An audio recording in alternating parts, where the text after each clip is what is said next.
Good evening and welcome to tonight's opening performance of A Midsummer Night's Dream at Trinity Academy. We're so glad you're here with us. And if you have not had a chance to look in your program yet, we are dedicating this weekend's performances to the memory of Madeline Elizabeth Carl. And we would ask that for the next minute, you would join us in a minute of silence in remembrance of her.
Thank you very much for joining us in that.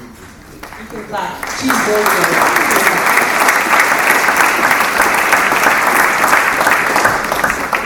So as I mentioned before, I want to welcome you all tonight. I'd like to say a few words before we get started.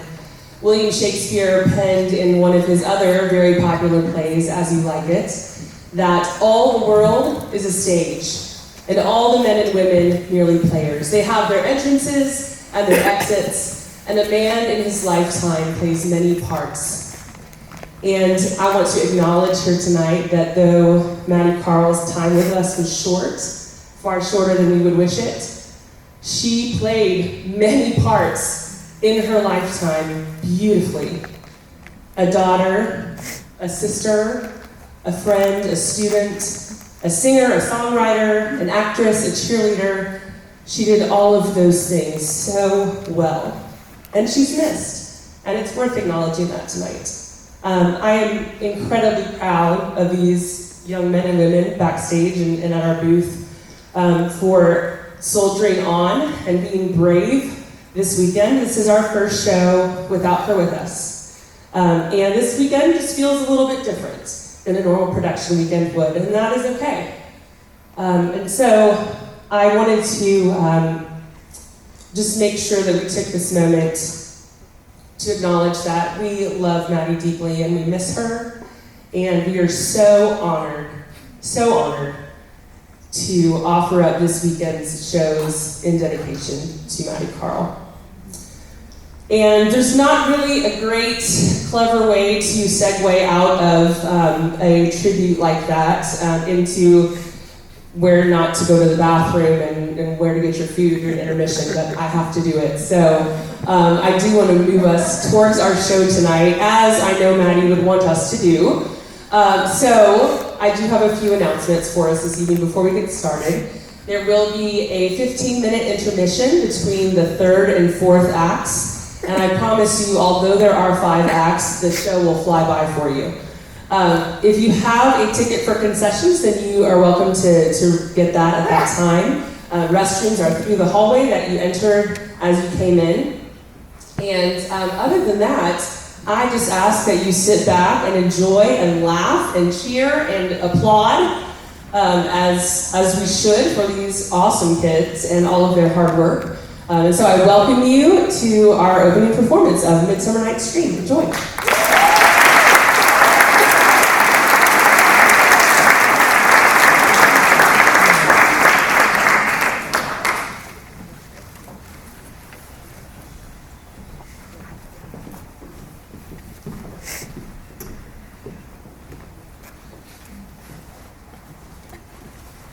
Now, fair Hippolyta, our nuptial hour draws on apace.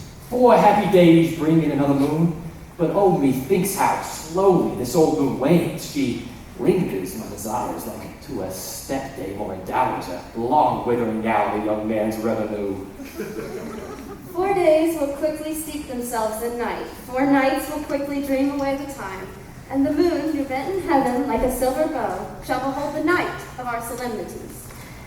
Go, Philostrate, awake the Athenian youth to marry. Awake the pert and nimble spirit of mirth. Turn melancholy forth to funerals, the pale companions not for our pomp. Hippolyta, I wooed thee with my sword and won thy love through the injuries, but I will wed thee in another key, with pomp, with triumph, and with revelry. Happy be Theseus, our renowned Duke. Thanks, Eutychius. What's the news with thee? Full of vexation come I, with complaint against my child, my daughter Hermia. Stand forth, Demetrius. My lord, this man hath my consent to marry her. Stand forth, Lysander. And, my gracious Duke, this man hath bewitched the bosom of my child. Thou, Lysander, thou hast given her rhymes, and interchanged love tokens with my child. Thou hast, by moonlight, at her window sung, with feigning voice verses of feigning love. With cunning hast thou filched my daughter's heart, and turned her obedience, which is due to me, to stubborn harshness. And, my gracious Duke, be it so that before thy grace, she will not consent to marry with Demetrius. I beg the ancient privilege of Athens. As she is mine, I may dispose of her, either to this gentleman, or to her death, according to our law, immediately provided in that case. What say you, fair Hermia? Be advised to you your father should be as a god, one that composed of beauties, yea, and one but to whom you are as a form and wax by him imprinted, within his right to leave that figure or disfigure it. Demetrius is a worthy gentleman.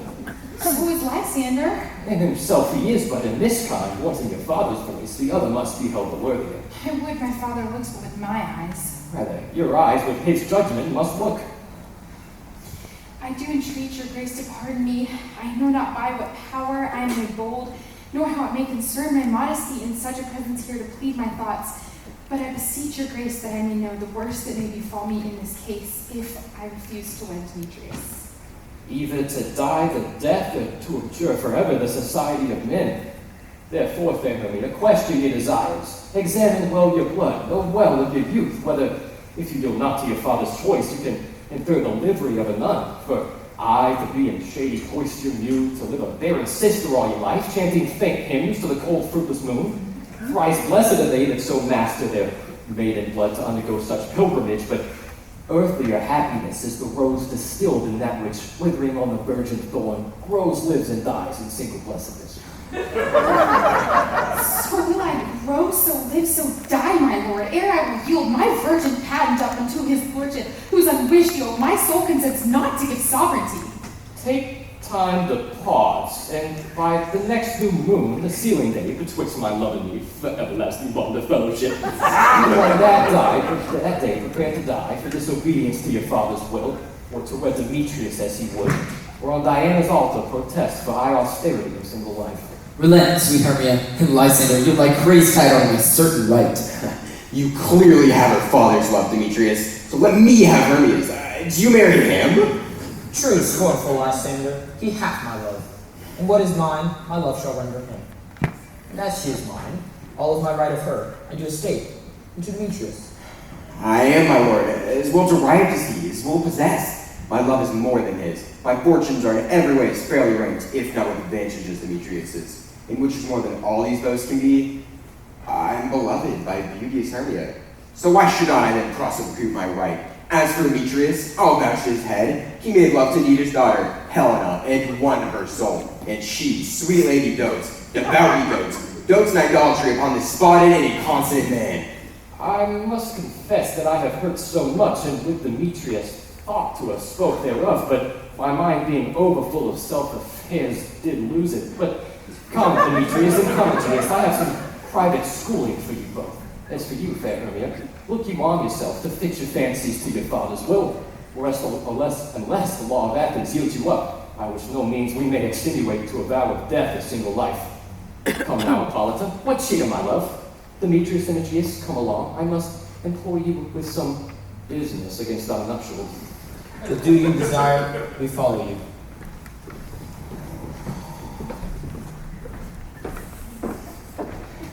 How now, my love? Why is your cheek so pale? My chance throws as they do fade so fast.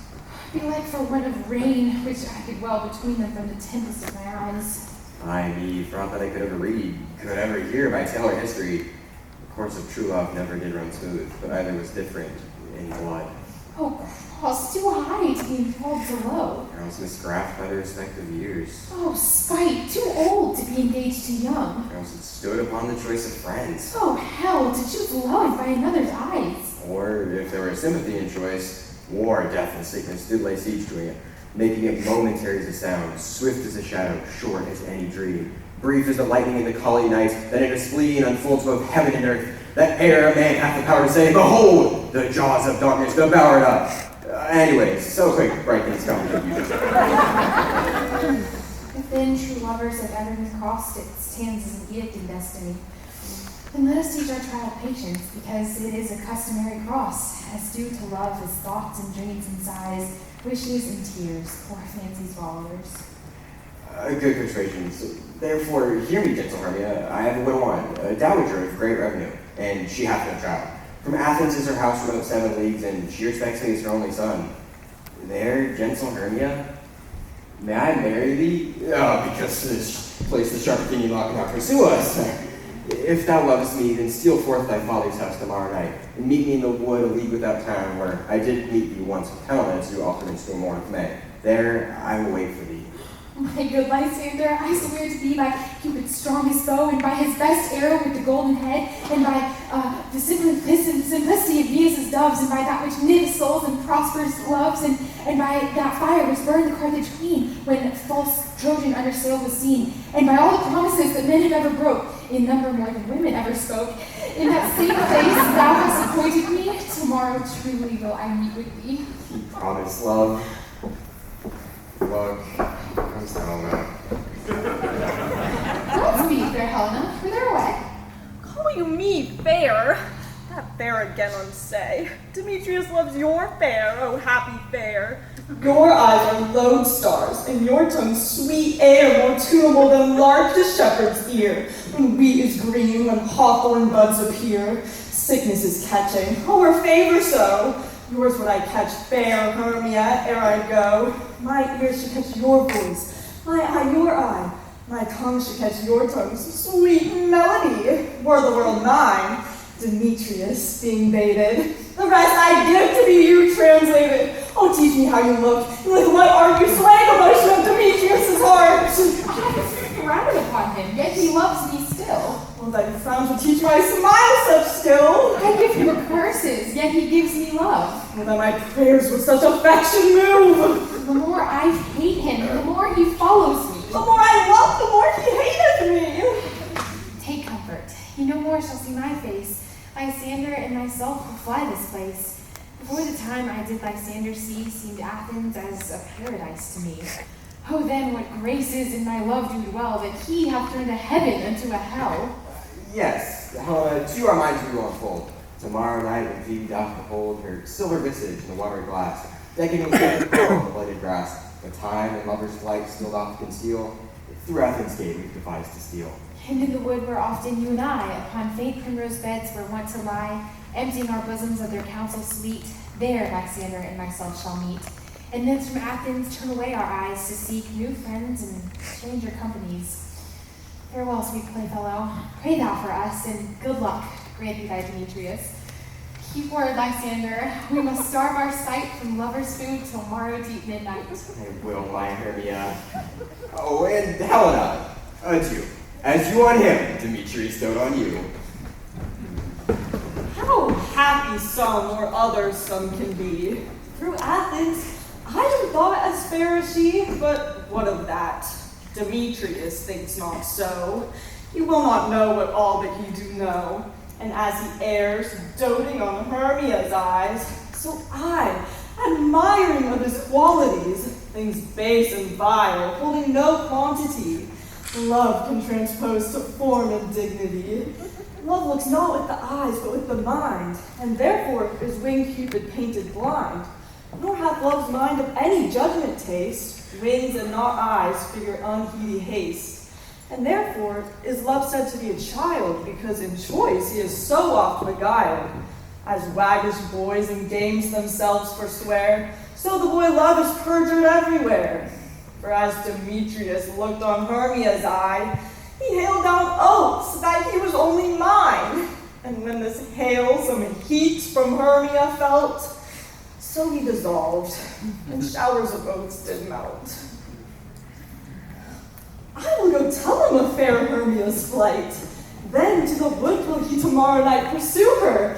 And for this intelligence, if I have thanks, it is a dear expense, but herein mean I to enrich my pain to have his sight thither and back again. A hot dog cart. Hot dog cart.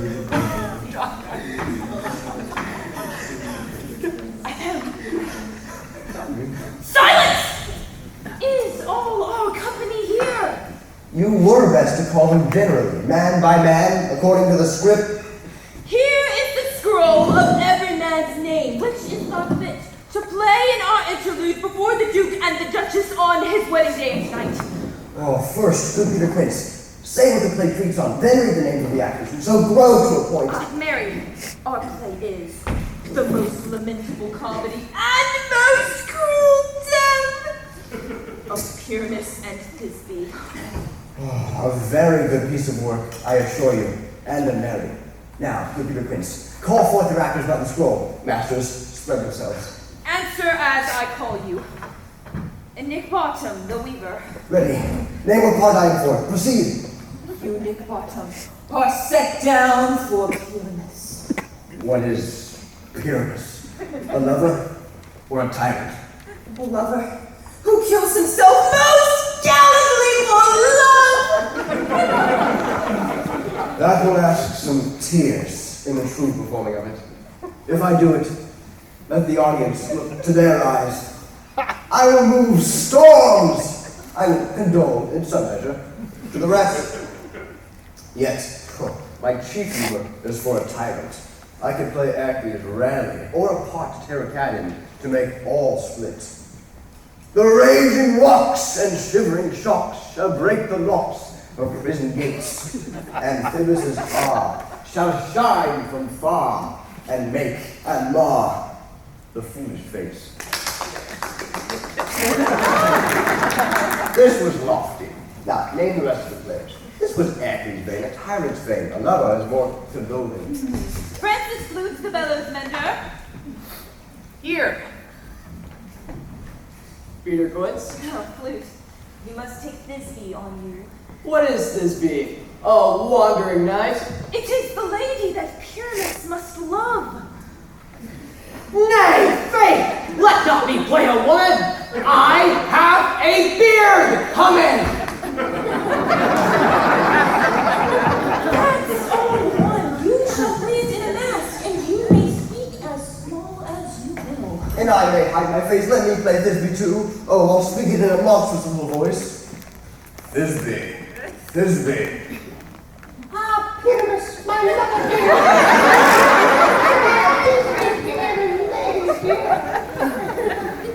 No, you must play Pyramus and Flute you, Thisbe. Well, proceed. Robin Starveling, the tailor.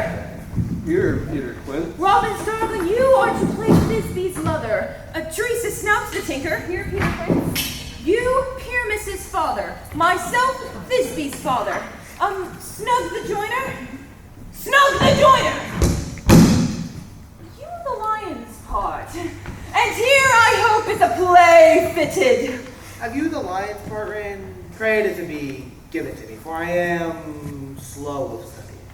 You may do it extempore, for it is nothing but roaring. Let me play the lion too. Oh, I will roar that I will do any man's heart good to hear me. I will roar that I will make the Duke himself say, let him roar again. Let him roar again. And you would do it too terribly. You would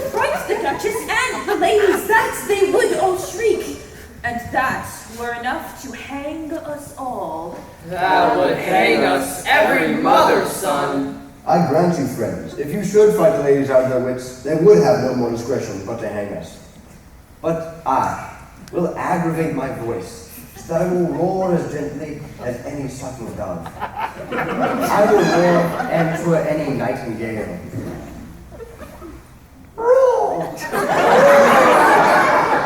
You can play no part for Pyramus, for Pyramus is a sweet-faced man, a proper man as one shall see on a summer's day, a most lovely, gentleman-like man. Therefore, you needs play no part but Pyramus. Well, I will undertake it. What beard am I to play it in? Why, what you will. Well, I will discharge it in your straw-colored beard, your orange tawny beard, your purple ingrain beard, your French crown-colored beard, your perfect yellow. Some of your French crowns will have no hair at all, and then you will play barefaced. But masters, here are your parts, and I am to entreat you, to request you, to desire you to con them by tomorrow night, where we will meet in Place Wood, a mile without the town. There we will rehearse. For if we meet in the city, we will be dogged with company and our devices known. In the meantime, I will draw a list of properties such as our play wants. I pray you fail me not. There we will meet, and we will rehearse most obscenely and courageously. Take pains, be perfect. Adieu. At the Duke's Oak we meet! And now, oh, the cut bowstrings.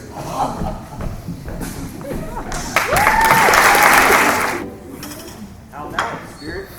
Whither wander you? Over hill, over dale, through bush, through fire, over heart, over pale, through flood, to fire. I do wander everywhere, and swifted in the moon sphere. And I serve the fairy queen, and do her orbs upon the green. The cowslips tall our pensioners be, and on their golden coats spots be. Those be rubies, fairies' favors, upon their speckles of their saviors.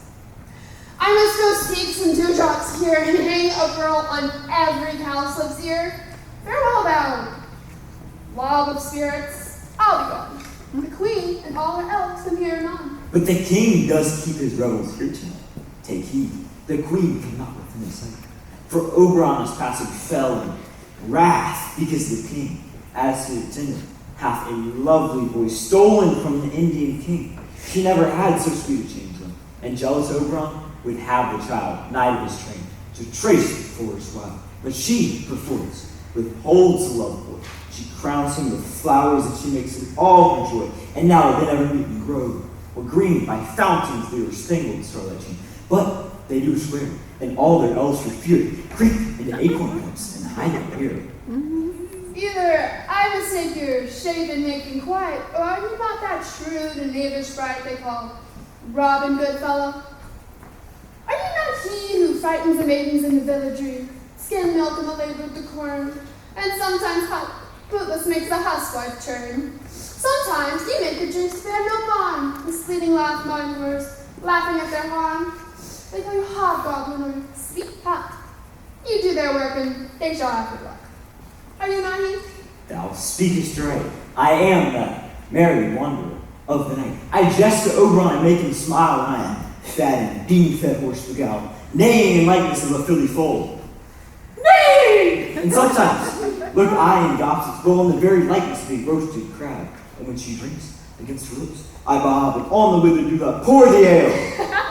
The wisest man, telling the saddest tale, sometimes for 3-foot stool mistaketh me, then slip out from her bone, and down topples she, and Taylor cries and falls into a cough, and the whole choir hold their hips and loft, and waxen in their mirth and knees and swear, a merrier hour was never wasted there.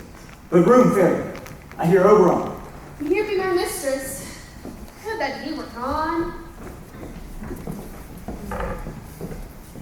Ill met by moonlight, proud Titania. What, jealous Oberon? Fairy skipheads, I've forsworn to spend the company.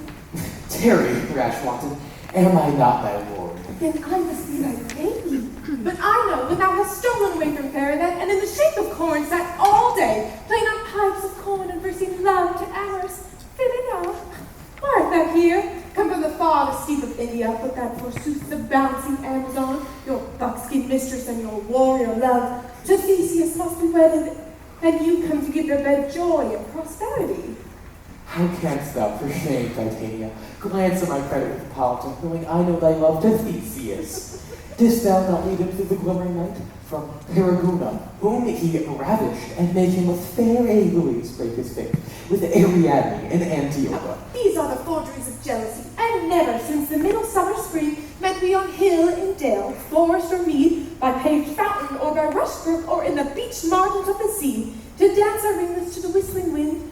But with thy brawls thou hast disturbed our sport. Therefore the wind, piping to us in vain, as in revenge, hath sucked up from the sea contagious fogs, which, falling in the land, hath every pelting river made so proud that they have overborne their continents. The ox hath therefore stretched his yoke in vain, the ploughman lost his sweat, the green corn hath rotted ere his youth attained a beard. The fold stands empty in a drowned field, and crows are fatted with the murrain flock. The 9 months morass is filled with mud, and the quaint mazes in the wanton green for lack of tread are indistinguishable. The human mortal want their winter here. No night is now with him or carol blessed. Therefore the moon, governess of floods, pale in her anger washes all the air, that rheumatic diseases do abound. And through this distemperature we see the seasons alter. Hoary-headed frost fall in the fresh lap of the crimson rose, an old hind thin and icy crown, over its chaplet of sweet summer buds, is as in mockery set. The spring, the summer, the childy autumn, and angry winter change their wonted liberties, that the May's world by their increase knows not which is which.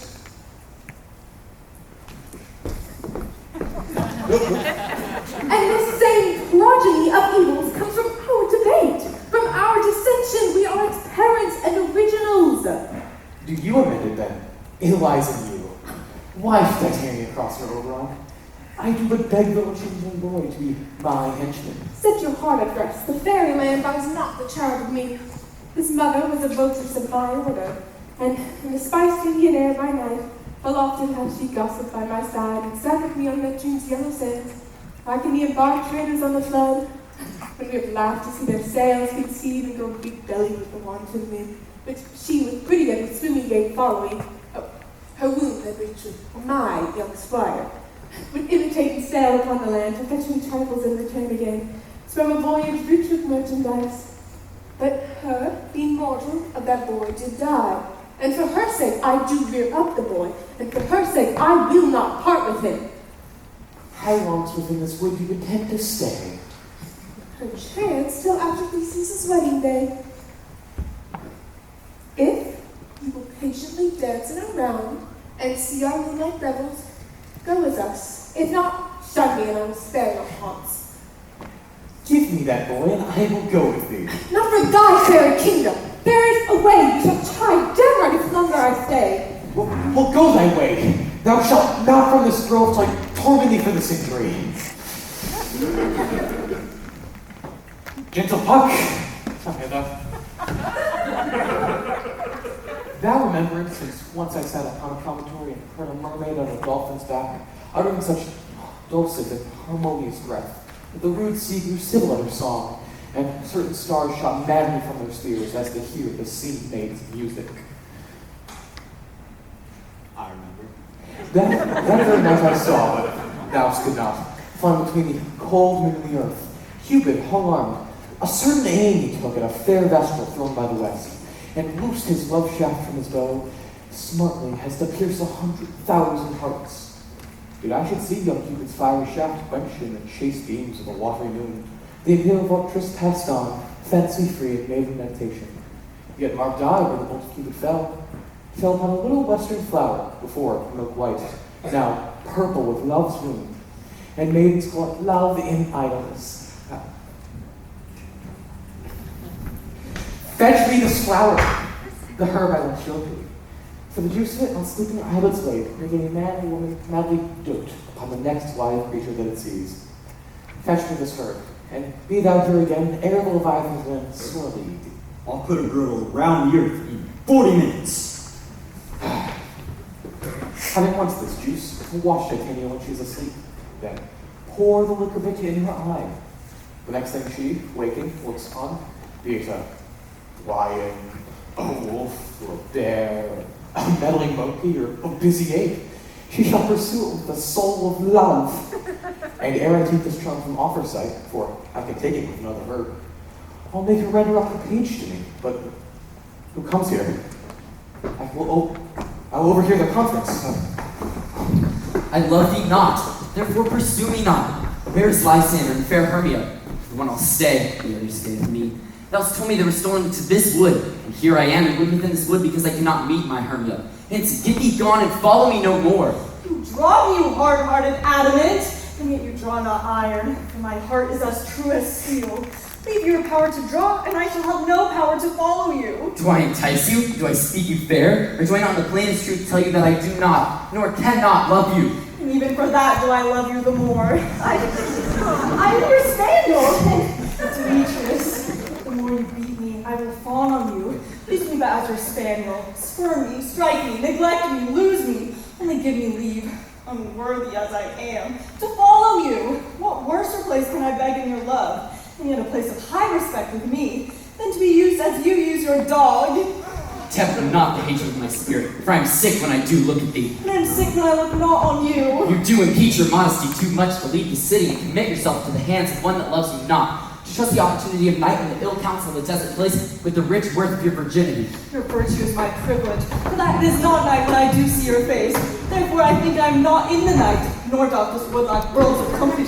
For you and my respect for all the world, and having it be so I will run when all the world is here to look on me. I'll run from thee and hide me in the brakes and leave thee to the mercy of the wild beasts. The wildest hath not such a heart as you. Run when you will, the story shall be changed. Apollo flies and Daphne holds the chase. The dove pursues the griffin. The mild hind makes speed to catch the tiger. Bootless speed when cowardice pursues and valor flies. I'll not stay thy questions, let me leave! Or if thou follow me, do not believe, but I will do thee mischief in the wood. I in the temple, in the town, the field, you do me mischief. By Demetrius, your wrongs do set a scandal on my sex. We cannot fight for love as men may do. We should be wooed, and we're not made to woo. I'll follow thee and make a heaven of hell to die upon the hand I love so well.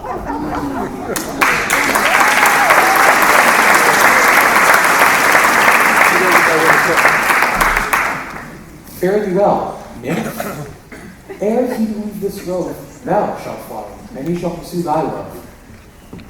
Hast thou the flower here, welcome wanderer? Ah, there it is. I pray thee, give it to me. Give it. I know a bank where the wild thyme blows, where hawks lips and nodding violet grows, quite over canopied with luscious woodbine, with sweet musk roses, with eglantine. There sleeps Titania sometime of the night, lulled in these flowers with dances and delight, and there the snake sheds her enameled skin, reed wide enough to wrap a fairy in. And with this song, streak her eyes, and make her head full of hateful fantasies. Take thou some of it, and search this grove for sweet Athenian ladies in love with a disdainful youth. Anoint his eyes, but to it is so, the next thing he espies may be the lady. You know, by the Athenian garments he hath on. Affect this with some care, so that he may prove more fond of her than she upon her love. And work thou with me ere the first cock crow. Fear not, my lord, your servant shall do so.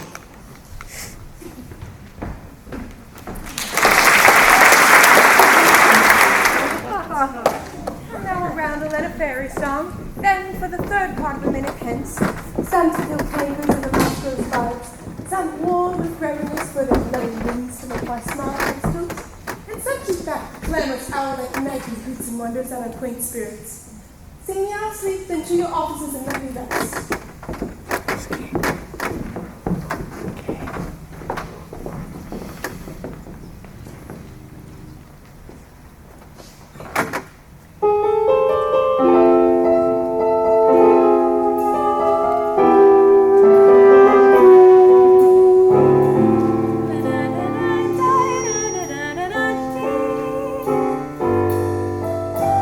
Stars shining bright above.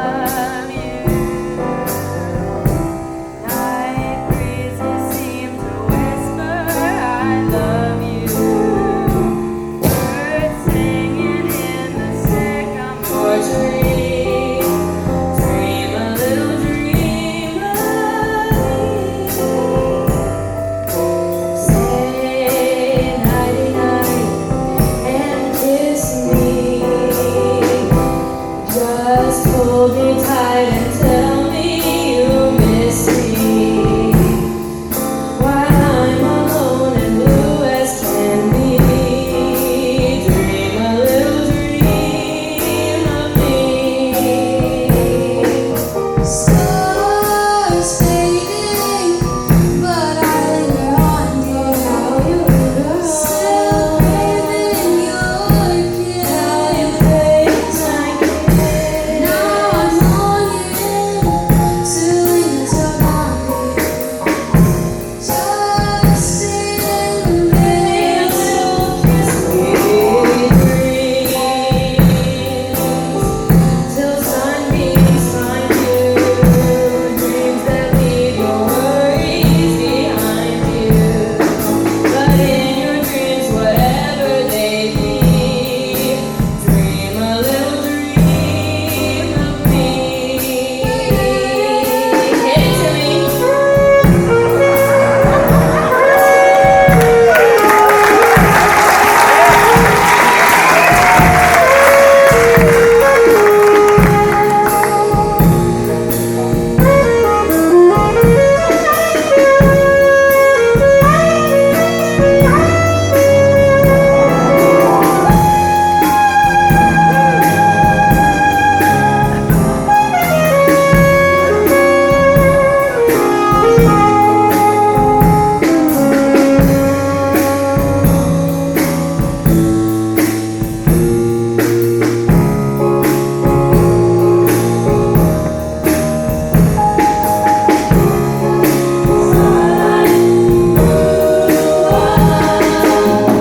Give me the wish I wish tonight. I wish I may, I wish I might have a little wish I wish tonight. Stars fading, but I linger on, dear. Still breathing your kiss.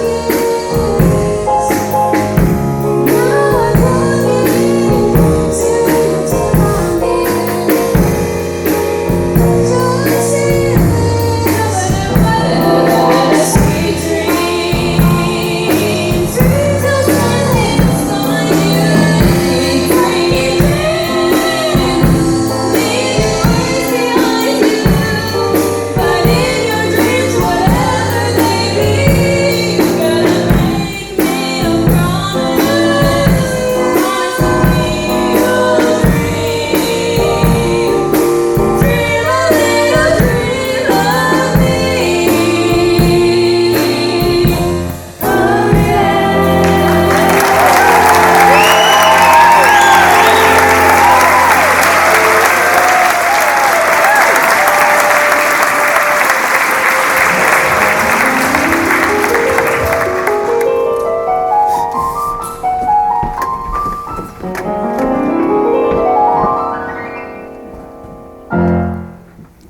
Therefore, hence, all is well. Let one stand aloof and sentinel.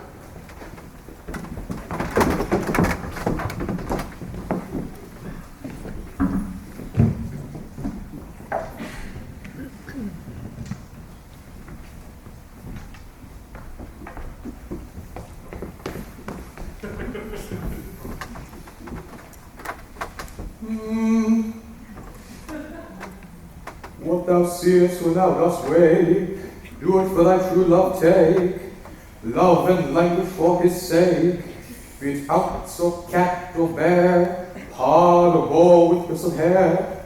In thine eye that shall appear, when thou wakest it is thy dear. Wake when some vile thing is near.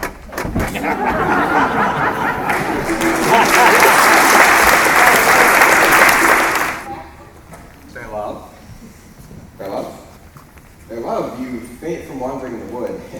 Steep trough, I've completely forgot our way. So we'll rest this Hermia, if you think it good, and carry for the comfort of the day. Be it so, Lysander. Find you out of bed, for I upon this bank will rest my head. Oh, one turf shall serve as pillow for us both. One heart, one bed, two bosoms, and one trough. Nay, good Lysander, for my sake, dear, lie further off yet. Do not lie so near. Oh, take the sense, sweet of my innocence. Come takes the meaning in love's conference. I mean that my heart unto us is knit, so that but one heart we can make of it. Two bosoms interchange an oath, so then two bosoms in a single trough. Then by your side may no venture we deny. For lying so, Hermia, I do not lie. Lysander riddles very prettily, nor much to pursue my manners and my pride, if Hermia meant to say Lysander lied. But, gentle friend, for love and courtesy, lie further off in human modesty. Such separation, as may well be said, makes her a virtuous bachelor and a maid. So far be distant, and good night, sweet friend. Thy love never alter till thy sweet life's end. Amen, amen, to this fair prayer say I. And ends life when I end loyalty. Here is my bed. May sleep give thee all his rest. With half that wish the witcher's eyes be pressed.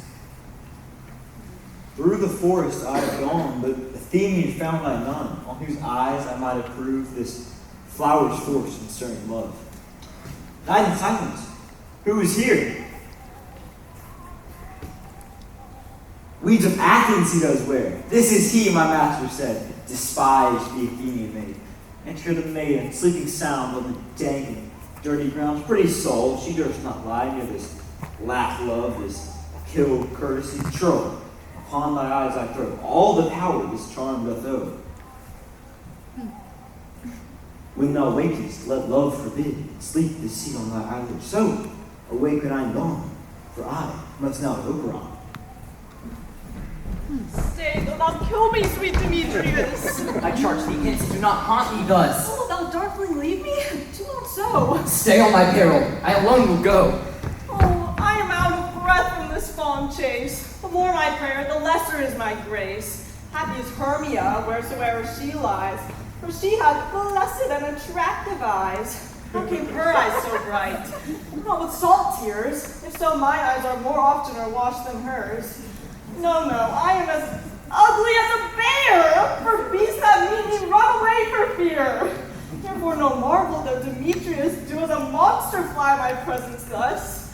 What wicked and dissembling glass of mine may be compared with Hermia's fury on. But who is here? Lysander on the ground, dead or asleep. I see no blood, no wound. Lysander, if you live, good sir, awake. Oh, and run through fire I will for thy sweet sake. Transparent Helen, nature shows art that through thy bosom makes me see thy heart. Oh, where is Demetrius? How fit a word is that vile name to perish on my sword. Do not say so, Lysander, say not so. What though we love your Hermia? Lord, what though? If Hermia still loves you, then be content. Content with Hermia? No, I do repent the tedious minutes of her I have spent. Not Hermia, but Helen I love. Will not exchange a raven for a dove. The will of man is by his reason swayed, and reason says you are the worthier maid. Things growing are not ripe until their season, and I being young until now, not ripe to reason. But now, reaching the point of human skill, reason becomes the marshal of my will, and it makes me look into thine eye, where I overlook love stories written in love's richest book. Wherefore was I to this keen mockery born? When in your hands did I deserve this scorn? Is it not enough, young man, that I did never, nor never can deserve a sweet look from Demetrius's eye, but you must flout my insufficiencies? Good troth you do me wrong, good suit you do in such disdainful manner me to woo. Very well. Perforce I must confess, I thought you lord of more true gentleness. Oh, that a lady of one man refused, should of another therefore be abused. No, but she sees not Hermia. Hermia sleeps out there and never may come Lysander near, for is a surfeit of the sweetest things, the deepest loathing to the stomach brings. Or, as a heresy that men do leave, are hated most by those they did deceive. So now, my surfeit and my heresy all be hated in the most of me. With all my powers address her love in that might, to honor Helen and be her knight. Help me, Lysander, help me! Do thy best to pluck this crawling serpent from my breast! Oh, I am made for pity, what a dream was here. Lysander, look how I do quake with fear. Methought a serpent ate my heart away, and you sat smiling at his cruel prey. Lysander! What removed? Lysander! Lord! Alack, where are you?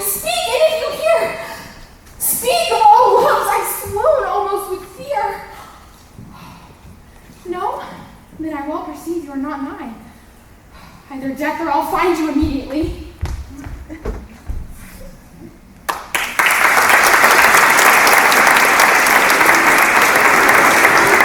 Are we all met? And here's a marvelous convenient place for our rehearsal. This green fly shall be our stage, this hawthorn brake our tiring house. And we will do it in action as we will do it before the Duke. Peter Quince. What sayest thou? There are things in this comedy of Pyramus and Thisbe which will never please. First, Pyramus must draw a sword to kill himself, which the ladies cannot abide. How answer you that? Fire lightning, a parlous fear. I believe we must leave the killing out when all is done. Not a whit. I have a device to make all well. Write me a prologue, and let the prologue seem to say that we will do no actual harm with our swords, and that Pyramus is not killed indeed. And for the more better assurance, tell them that I, Pyramus, am not Pyramus, but Bottom the Weaver. This will put them out of fear. Well, we will have such a prologue, and it shall be written in 8 and 6. No, make it 2 more. Let it be written in 8 and 8. Will not the ladies be afeard of the lion? I fear it, I promise you. Masters, you ought to consider with yourselves. To let in a lion among ladies is a most dreadful thing. There is no wildfowl more fearful than your lion living, and we ought to look to it. Therefore, another prologue must tell them he is not a lion. Nay, you must name his name, and half his face must be seen through the lion's neck, and you must speak through it, saying thus, or to the same effect, ladies, or fair ladies, I would wish you, or I would request you, or I would entreat you, not to fear, not to tremble, my life for yours. You think I come here as a lion, little pity of my life? No, I am no such thing. I am a man as other men are. And there, let them name his name, and tell them plainly he is Snug the Joiner. Well, it shall be so, but there is 2 hard things, that is, to bring moonshine into a chamber. For, as you know, Pyramus and Thisbe meet by moonlight. Doth the moon shine that one night we play our play? A calendar. Look in the almanac. Find out moonshine. Yes, it doth shine that night. Why then, may we leave a casement of the great chamber window where we play open, and the moon may shine in at the casement. Aye. Or a man may come with a dog, lantern, and a bush of thorn and say that he is to show, or to disfigure, the person of moonshine. Then there is another thing. We must have a great wall in the chamber, for Pyramus and Thisbe, says the story, did talk through the crack of a wall. You can never bring in a wall. What say you, Bottom? Some man or other must present wall, and let them have some loam or some rough cast, or some plaster about him to signify wall. Or let him hold his fingers thus, and through that trend shall Pyramus and Thisbe. If that shall be so, then all is well. Come, sit every mother's son and rehearse your parts. Pyramus, you begin. When you have spoken your part, enter into that break, and so every man according to his cue. What hempen homespuns have we swaggering here? So near the cradle of the fairy queen. What? A play towards? I'll be an auditor, an actor too, perhaps, if I see cause. Pyramus, speak. Thisbe, stand forth. Thisbe. Odious savors. Odors, savors sweet. So hath thy breath, my dearest Thisbe dear.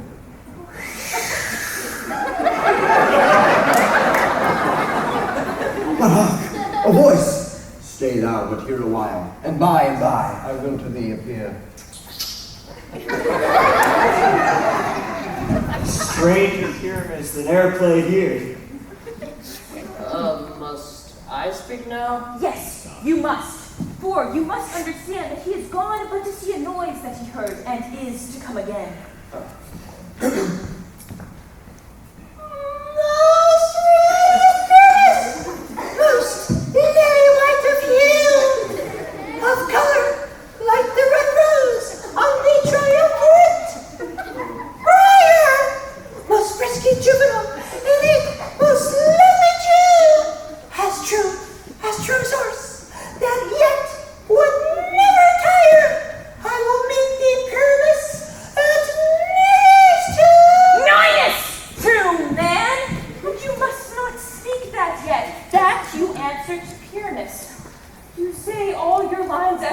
shoes and all. Pyramus, enter! Your time is past. It is never tire. Oh, as true as horse, that yet would never tire. If I were fair, I only eyes. Oh, strange! We are haunted! Run after! Help! I'll follow you. I'll lead you about around through bush, through broad, through great and bright. Sometimes a horse, sometimes a hound, a hog, a headless bear, sometimes a fowl. And neigh, bark, and grunt, and roar and burn, like horse, hound, hog, hare, fire at every turn. Why did they run away? This is a knavery of them to make me afeard. Oh, bottom! Thou art changed! What do I see on thee? What do you see? You see an aspect of your own, do you? Oh, bless thee, bottom, bless thee! Thou art translated! Oh, I see that knavery. This is to make an ass of me, to frighten me. But I will not stir from this place, do what they can. I will walk up and down here, and I will sing, that they shall hear I am not afraid.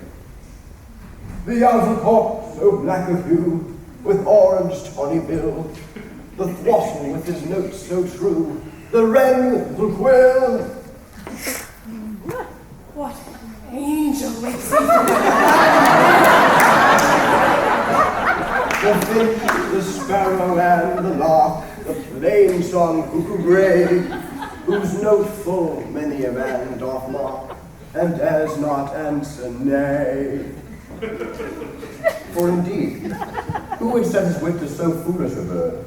Who would give a bird the lie, though he cry cuckoo ever so? I pray thee, Whoa! gentle mortal, sing again. My ears much enamored of thy notes, so is my eye enthralled with thy shape.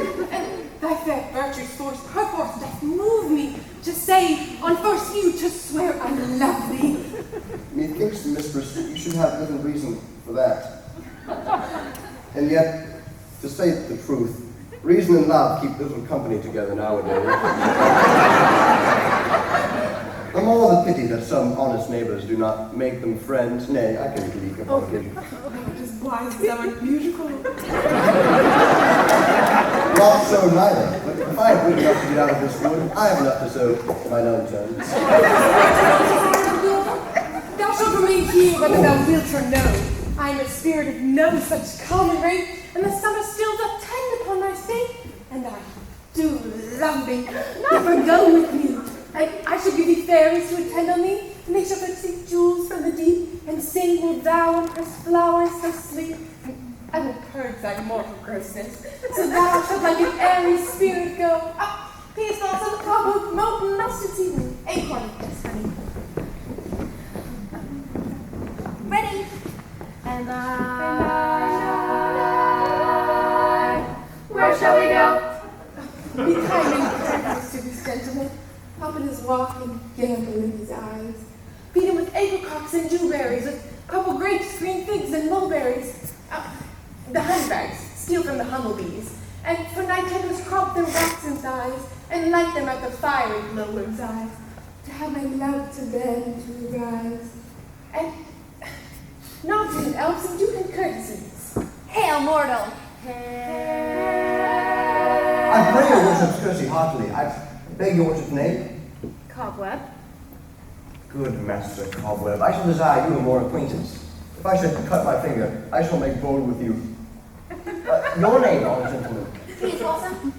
Good Master Peas Blossom. Oh. I pray, commend me to your mother, Mistress Squash, and your master, and your father, Master Peascall. I shall desire you a more acquaintance too. Your name, I beseech you, sir. Mustard seed. Good Monsieur Mustard Seed, I know your patience well. That same cowardly, giant-like ox thief hath devoured many gentlemen of your house. I pray, your kindred hath made my eyes water ere now. I shall desire you a more acquaintance too.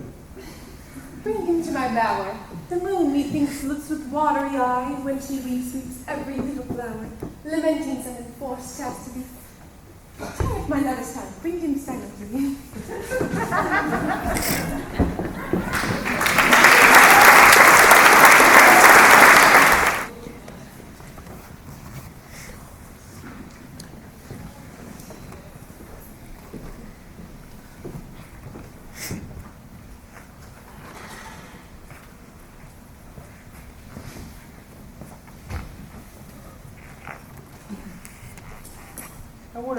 be awakened. Then what it was next which came in her eyes which we must dote on the extremity.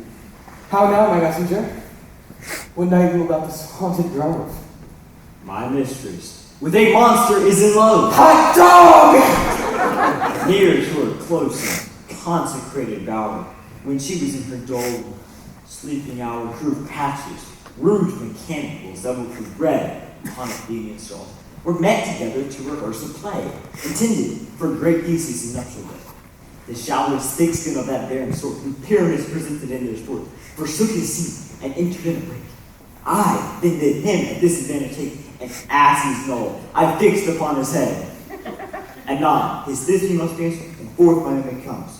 When they him spy, as wild geese at the creeping fire or resuscitated coughs, many in sport, rising, calling at the guns report, sever themselves and madly sweep the sky. So, at his sight, away his fellows fly, and at our stand here over falls he, murder cries and help from Athens calls. Their sense thus weak, whilst their fears thus strong, yet senseless things begin to do them wrong. For briars and thorns of their apparel snatch, some sleeves, some hats, from mules all things catch. I led them on in this distracted fear and left sweet Pyramus translated there. When, in that moment, so it came to pass, Titania waked, and straightway loved an ass. Oh, baby! This falls out better than I could devise. But hast thou yet lashed the Athenian's eyes with the love juice, as I did bid thee do? I took him sleeping. That is finished, too. And the Athenian woman by his side, that when he waked, of force she must be eyed. Say, close, this is the same Athenian. This is the woman, but not this the man. Why rebuke you him that loves you so? Lay breath so bitter on your bitter foe. Now I but chide, but I should use thee worse, for thou, I fear, hast given me cause to curse. If thou hast slain Lysander in his sleep, being over shoes in blood, blood to the deep, and kill me too. Some's not so true unto the day, is he to me, but he stolen away from sleeping Hermia? How believe as soon as this whole earth may be born, that the moon may through the center creep, and so displace our brother's noontide at the antipodes? It cannot be, but thou hast murdered him! So should a murderer look so dead, so grim. So should the murdered look, and so should I, pierced to the heart with your stern cruelty. Yet you, the murderer, look as bright, as clear, as yonder Venus in her glimmering sphere. What's this my Lysander? Where is he? Good Demetrius, wilt thou give him to me? I'd rather give his carcass to my hounds. Oh, how dog, how cur! Thou drivest me past the bounds of maiden patience. Hast thou slain him then? Heads would never be numbered among men. Oh, once so true, don't do even for my sake. Durst thou have looked upon him being awake? Then hast thou killed him sleeping. Oh, brave touch. Cannot a worm and adder do so much? An adder did it, but with a double tongue of nine, now serpent, never adder stung. You spend your passion on a misprized mood, for I am not guilty of Lysander's blood, nor is he dead for aught that I can tell. I pray you then, tell me that he is well. And if I could, what would I get there for? A privilege never see me more, from my hated presence part I so. See me no more, whether he be dead or no. There's no following her in this fierce vein. Here therefore, for a while I will remain, so sorrow's heaviness doth heavier grow. No debt that bankrupt sleep doth sorrow owe, which now some slight measure will pay. And for his tender, here I make some stay. Robin, what hast thou done? Thou was mistaken quite, and laid the love juice on some true love sight. Out thine this prison must perforce ensue, some true love turn that our false turn true. In fate, rules that one man only troth a million fail, found oath on oath. About the wood go swifter than the wind, and Helena of Athens find. Oh, fancy sick she is and pale of cheer, with sighs of love that cost her flesh blood dear, by some illusion. See thou bring her here.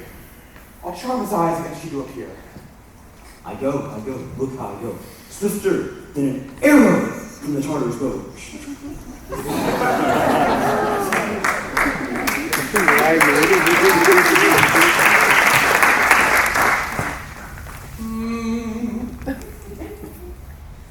Flower of this purple dye, paint with Cupid's archery, sink an apple of his eye when his love he doth espy. Let her shine as gloriously as the Venus of the sky. When thou wakest, if she be by, Beg of her for remedy.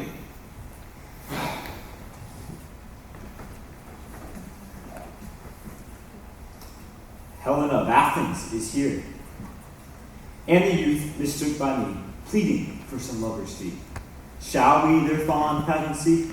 Lord, what fools these mortals be! Stand aside, the noise they make will cause Demetrius to awake. Then will 2 1 2 1. That is enough to be sport alone. These things do best please me that befall preposterously. Why should you think that I should woo and scorn? Scorn should never come in tears. Look, when I vow, I weep and vow so born. There may take all truth appears. How can these things be seen scorn to you? Bear the badge of faith that proves them true. Do advance your cunning more and more, when truth kills truth. Oh, devilish holy fray, these vows are Hermia's. Will you give her o'er? I oath with oath, and you will nothing weigh. Your vows to her and me, put in 2 scales, will even weigh, and both as light as tails. I had no judgment in her, I swear. Nor none in my mind, now you give her o'er. Demetrius loves her, and he loves not you. Oh, Helen, goddess nymph, perfect divine. What shall I compare thine eye? Crystal is muddy, oh how ripe it show. Thy lips, those kissing cherries tempting grow. That pure congealed white hyatar snow, fanned with the eastern wind, turns to a crow. And thou holds up thy hand, oh let me kiss this princess of pure white, the seal of bliss. Oh, spite! Oh, hell! I see we're all bent to set against me for your merriment. If you were civil and knew courtesy, you would not do me thus much injury. You do not hate me, as I know you do, but you must join in souls to mock me too. You both are rivals and love Hermia, and now we're rivals to mock Helena. If you were men, as men you are in show, you would not use a gentle lady so, to vow and swear and superpraise my parts, when I'm sure you hate me with your hearts. A trim exploit, a manly enterprise to conjure tears up in a poor maid's eyes with your derision. None of noble sort would so offend the virgin, and extort a poor soul's patience, all to make you sport. You are unkind, Demetrius, be not so, for you love Hermia, this you know I know. So here, with all my heart, all goodwill, in Hermia's love I yield you up my part. Now to years of Helena to be bequeathed, whom I do love and will do till my death. Never did mockers waste more idle breath. Lysander, keep thy Hermia, I will none. Fair I loved her, all that love is gone. My heart served as guest wife sojourn, and home to Helen it is returned, there to remain. Helen, it is not so. Disparage not the fate thou dost not know. Lest to thy peril and buy it dear. Look where thy love comes, yonder is thy dear. Dark night that from the eye his function takes, the ear more quick its apprehension makes. Wherein it doth impair the seeing sense, it pays the hearing double recompense. Thou art not by mine eye, Lysander, found, but mine ear, I think, it brought me to thy sound. But why unkindly didst thou leave me so? Why should he stay whom love doth press to go? What love could press Lysander from my side? Lysander's love, though, not letting abide. For fair Helena, who more gilds the nights than all yon fiery oaths and eyes of light. So why thou seekest me? Could not this make me know the hate I bear for thee, making leave thee so? You speak not as you think, it cannot be. Oh, she is one of this confederacy. Now I perceive they can join all 3 to fashion this false sport in spite of me. Injurious Hermia, most ungrateful maid. Have you conspired? Have you with these contrived to bait me with this foul derision?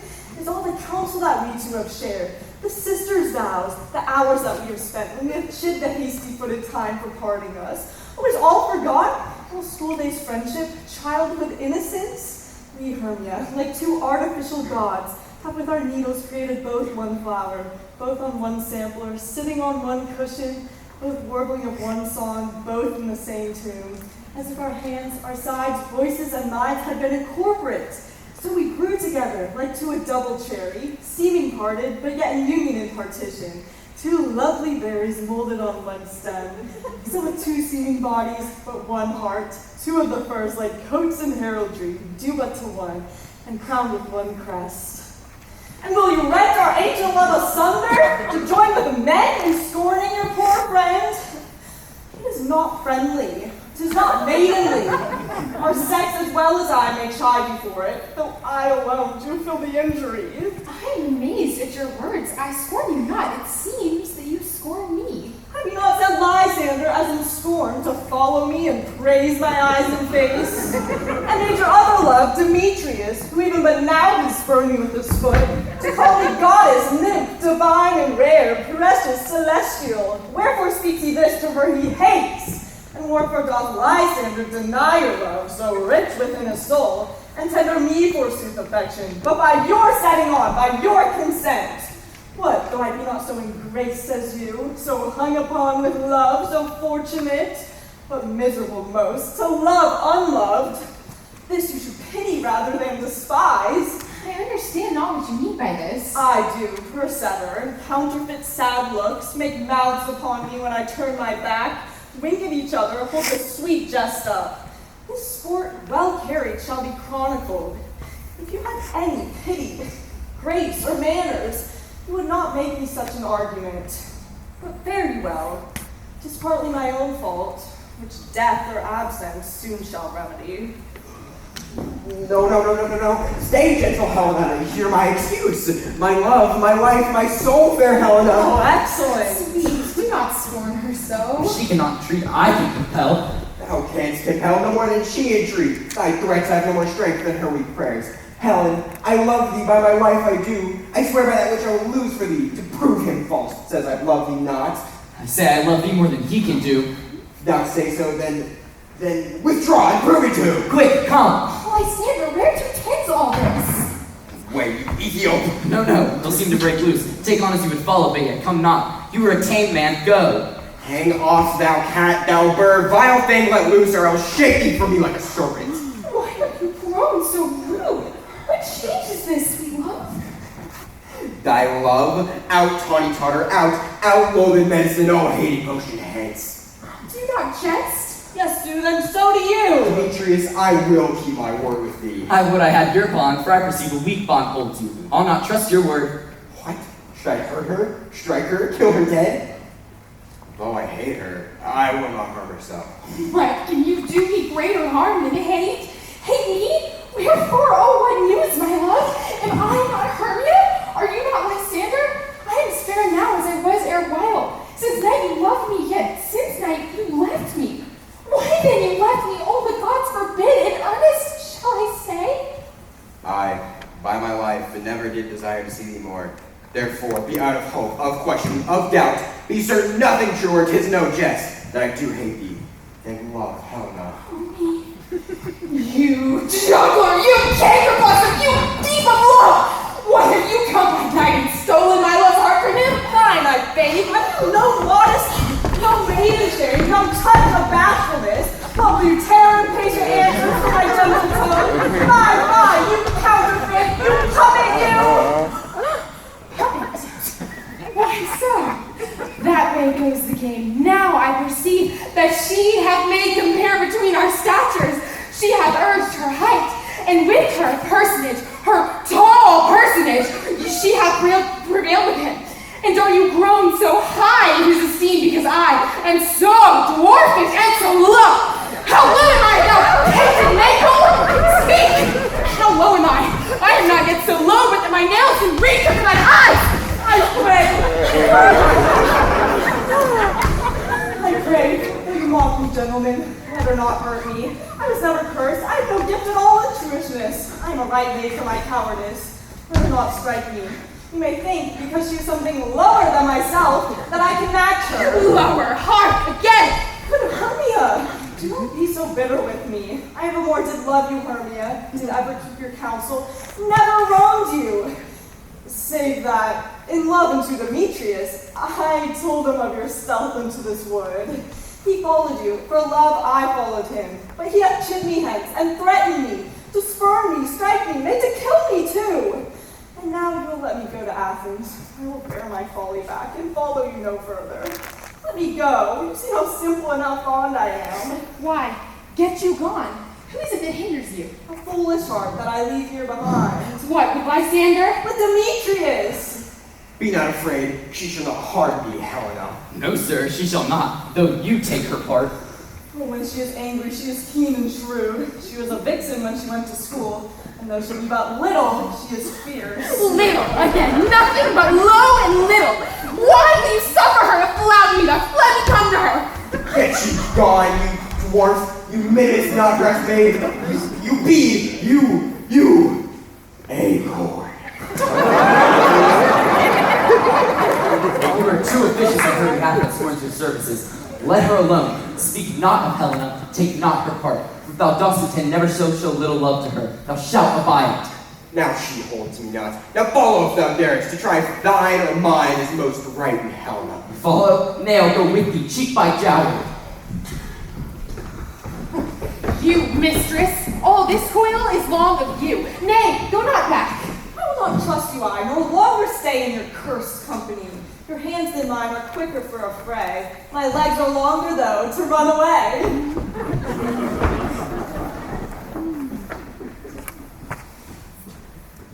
I am amazed and know not what to say.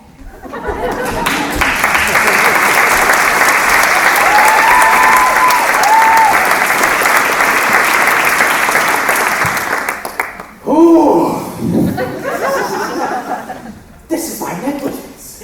Still not committed thy knaveries. Lest thou committest them willingly. Believe me, King of Shadows, I mistook. Did you not tell me I should know the man by the Athenian garments he had on? And so far blameless proved my enterprise, that I've wanted an Athenian gods. And insofar I am glad you did so. As though jangling, I have seen sport. Thou seest his mother seek a place to fight. Hide before Robin. Overcast the night. The starry well can cover thou anon with drooping fog as black as our Quran. And ladies testy rivals so astray as one might not come another way. Like sometime with Lysander frame thy tongue, then stir Demetrius up with bitter wrong. Then sometime rail thou like Lysander, then from each other look thou even thus. Till o'er the brows death comforting sleep, with leaden legs and batty wings doth creep. Then crush this urban Lysander's eye, whose liquor hath this virtuous property to take from thence all air with its might, and make his eyeballs roll wanted in sight. And when they wake, all this derision shall seem a green and fruitless vision. And then back to Athens shall these lovers wend, with league through death shall they till never end. Will I in this affair do the employ unto my queen, and beg of her Indian boy? Then I will her charmed I release from monster's view, and all things shall be at peace. My fairy lord, this must be done with haste. For nights, swift dragons cut the clouds full fast, and yonder shines Aurora's hardfinger as we approach. Ghosts wandering here and there, troop home in churchyards, damn spirits all, that in crossways and floods have burial. They willfully themselves exile from light and must, for I consort with black browed man. But we are spirits of another sort. I the morning's love and the oft made sport. The forester, the groves may tread, even till the eastern gate, all fiery red, shining upon Neptune with fair blessed beams, turning yellow gold his salt green streams. But notwithstanding, haste, make no delay. We may effect this business yet ere day. Up and down, up and down. I will lead them up and down. I am feared in field and town. Goblin, lead them up and down. Up and down, up and down. I will lead them up and down. I am feared in field and town. Goblin, lead them up and down. Up and down, up and down. I will lead them up and down.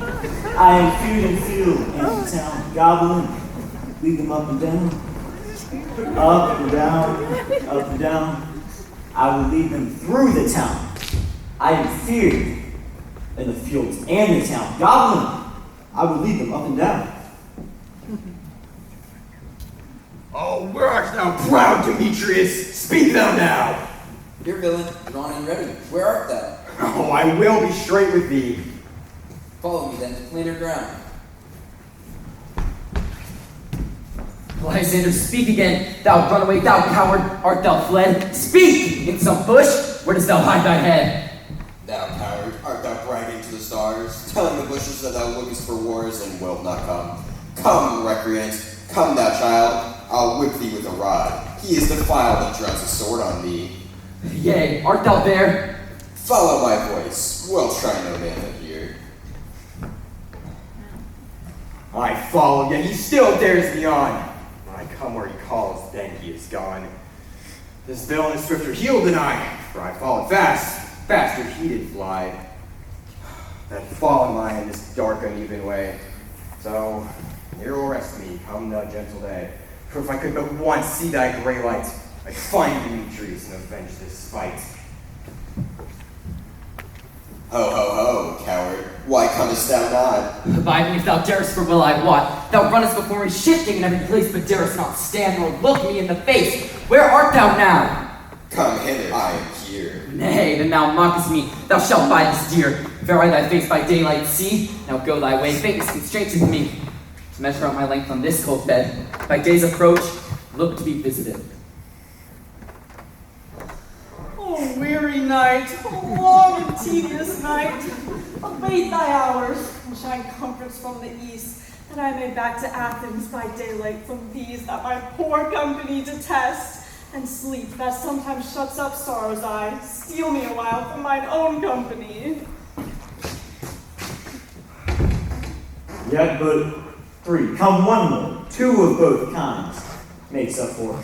Here she comes, cursed and sad. Cupid is a knavish lad, thus to make poor females mad.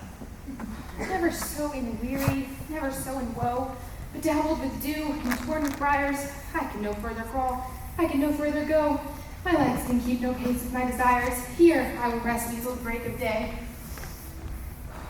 Heaven's shield Lysander if they meet a fray. On the ground, sleep sound, all plies your own, gentle lover, remedy. When thou wakest, thou takest true light in the sight of thy former lady eye.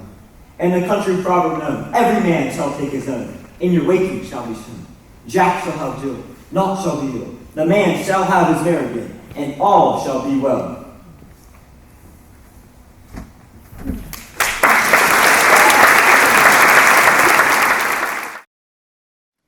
Come sit thee down on this flowery bed, when I thy airy beseech to joy. Take my roses in thy sleek smooth head, and kiss my hair that is my favorite joy. Where's Peas Blossom? Ready? Scratch my head, Peas Blossom.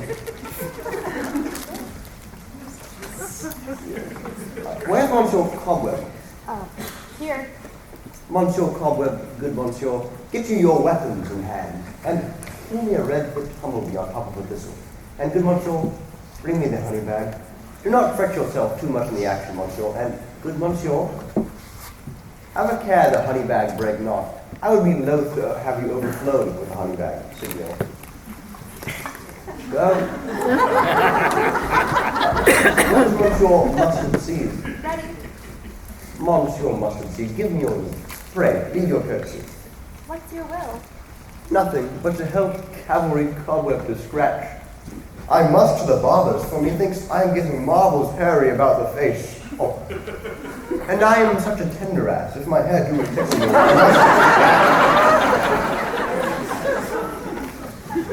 Wilt thou hear some music, my sweet love?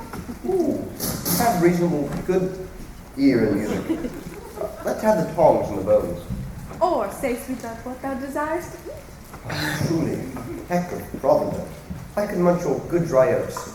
Methinks I have a great desire to a bottle of hay. Good hay, sweet hay, hath no man.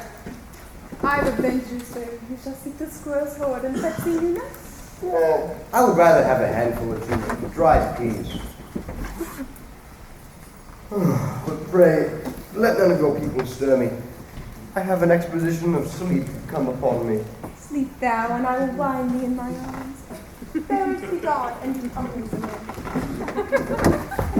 So that the woodbine, the sweet honeysuckle, gently entwist, the female ivy so enrings the bark and fingers of the elm. Oh, how I love thee, how I dote on thee.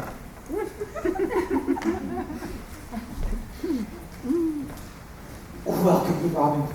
Seest thou this sweet sight? Dotage now I do begin to pity. Reading her of late behind the woods, seeking sweet favors for this hateful fool. I need to braid her and fall out with her. For she is hairy temples that round with a coronet of fresh and fragrant flowers. And that same dew, which is one with scarlet round and ornate pearls that shone in the flowret's eyes, like tears that did their own disgrace bewail. When I had at my pleasure taunted her, and she in gentle terms begged my patience, I did then ask her for her children child, which straight she gave me, and sent her off to bear my bower at fairyland. And now that I have the boy, I will do this hateful perfection of her eyes. And, gentle Puck, take this transformed scalp from off the head of this Athenian swain, so that he may all to Athens back again repair, and think no more of this night's accidents, but as the fierce vexation of a dream. But first, I will release the fairy queen. Seest thou what's going to be? Seest thou what's going to see? Diane's buds orchid flower has such force and blessed power. Now, my Titania, wake you, my sweet queen! My Oberon, what visions have I seen? He thought I was enamored of an ass. There lies your love.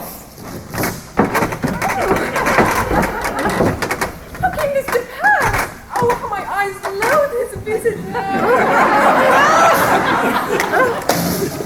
Silence a while. Take off his head, and table, music call, and strike more dead than calm sleep these 5 seconds. Music, oh, music such as charmeth sleep.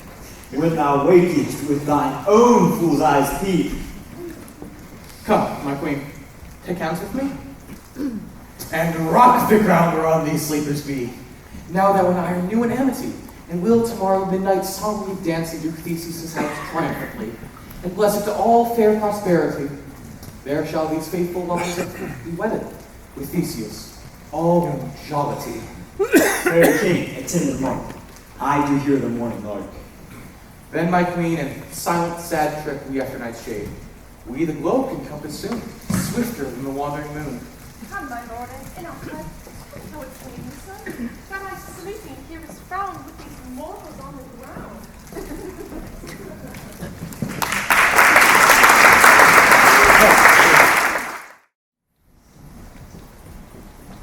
Go, one of you, find out the forester, but since our observation is performed, and since we have the ballad of the day, my love shall hear the music of my hounds uncouple in the western valley. Let them go, and dispatch, I say, and find out the forester. We will, fair queen, up to the mountain's top, and mark the musical confusion of hounds and echo in conjunction.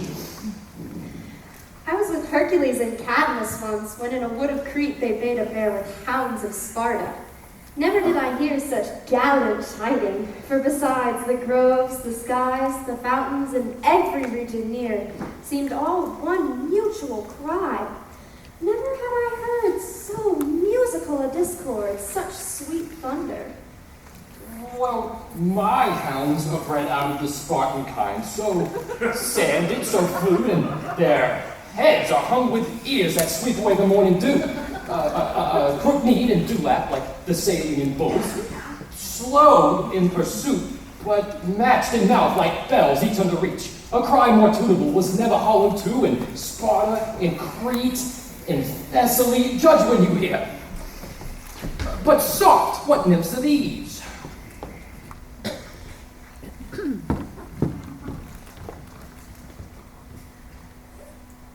My lord, this is my daughter, here asleep, and this Lysander, and this Demetrius, and this Helena. Old Meter's Helena. I wonder if they're being No doubt they rose up early to observe the rite of May, and hearing our intent, came here in grace of our solemnity. But speaking of this, is not this the day that Hermia should give answer of a choice? It is, my lord. Go, bid the huntsmen wake them with their horns. Our old friend, St. Valentine's past. Look at these wood birds, but the couple now. Pardon, my lord. I pray you all, stand up. I know you two are rival enemies. How comes this gentle conquered in the world that hatred be so far from jealousy, to sleep by hate and fear no ending? I reply amazingly, my lord, half sleep, half waking, but yet as I swear, I cannot truly say how we came to be here. But if it thinks me, Hermia and I came here to escape the peril of the Athenian law. Enough, enough. But, my lord, you have enough. I beg the law upon your head. They would have stolen away. Demetrius, they might have defeated you and me. You of your wife, and me of my consent. My consent that you be your wife. My lord, fair Helen told me of their stealth, of this their purpose hither to this wood, and I in fear hither followed them. Fair Helen, you fancy, following me. But, my lord, I wot not by what power, but by some power it is. My love to Hermia melted but as the snow. It seems to me now as a remembrance of an idle god, which in my childhood I did dote upon. And all the faith, the virtue of my heart, the object of pleasure of my eye, is to Helen. To her, my lord, I was betrothed. There I saw Hermia, like a sickness that I loathed this food. But as in health came to my natural taste. And now I do wish it, love for it, long for it, and will forevermore be true. Fair lovers, you are fortunately met. Of this discourse we will hear more anon. Aegeus, I will overbear your will, for in the temple by and by with us, these two couples shall eternally be knit. Yes! Oh, 1,000 pardons, my lord. My exuberance escapes me. And since the morning now is something worn, our proposed hunting shall be set aside. Away with us to Athens, free and free, and there we will hold a feast in great solemnity. Come, Hippolyta.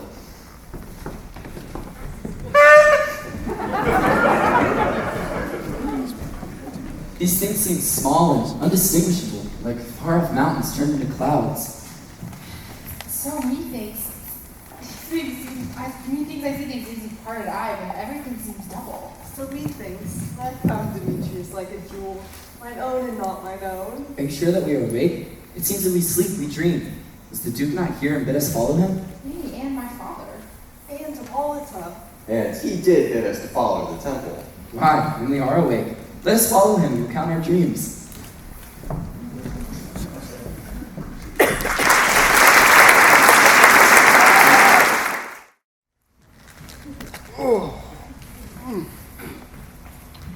When my cue comes, call me, and I will answer. My next is most fair, fearless. Hey! Oh! Peter Quince. Flute the bellows mender? Snout the tinker. Starveling! God's my life. Stolen hence and left me asleep. I have had a most rare vision. I have had a dream. Past the wit of man to say what dream it was. Man were but an ass if he were to go about to expound this dream. Methought I was, there's no man can say what. Methought I was and methought I had. But man is but a patched fool if he were offered to say what methought I had. The eye of man hath not heard, the ear of man hath not seen. Man's tongue is not able to taste, nor his hand to conceive, nor his heart to report what my dream was. I will get Peter Quince to write me a ballad of this dream, and it shall be called Bottom's Dream, because it hath no bottom. And I will perform it in the latter end of a play before the Duke. For adventure, to make it the more gracious, I will sing it at his death. Yes.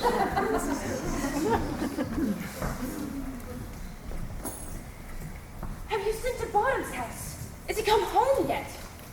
He cannot be heard of. Out of doubt he is transported. If he comes not, then the play is marred. It goes not forward, doth it? It is not possible. You have not a man in old Athens able to discharge Pyramus, but he... No, he has simply the best wit of any handy craftsman in Athens. Aye, and a sweet face for it. He is a very paramour for his sweet voice. You ought to say paragon. A paramour is, God bless us, a thing or not. The Duke is coming with 2 or 3 lords and ladies more married. For sport or golf lore, we would all be made that. Oh, sweet bully Bottom! Thus has he lost 6 pence a day during his whole life. He could not have escaped 6 pence a day, and the Duke had not paid him 6 pence a day for playing Pyramus. I'll be hanged. He would have deserved it. 6 pence a day in Pyramus, or nothing. Where are these lads? Where are these Oh, most courageous day! Oh, most happy hour! Masters, I am to discourse wonders. But ask me not what, for if I tell you I am not true Athenian, I will tell you everything. Oh, let us hear, sweet bottom! Not a word of me. All that I will tell you is that the Duke hath dined. Get your apparel together. Good strings for your beards, new ribbons for your pumps. Meet presently at the palace. Every man look over his part, for the short and the long is. Our play is preferred. In any case, let Thisbe have clean linen, and let not the one who plays the lion pare his nails, for they are to hang out with the lion's claws. And, most dear actors, eat no onions nor garlic, for we are to utter sweet breath, and I do not doubt but to hear them say that it is a sweet comedy. No more words. Away! Go! Away!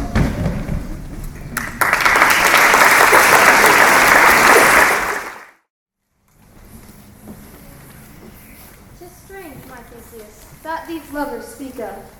More strange than true. I never may believe these antique fables and these fairy toys. Lovers and madmen have such seething brains, such shaky fantasies that apprehend more than cool reason ever comprehends.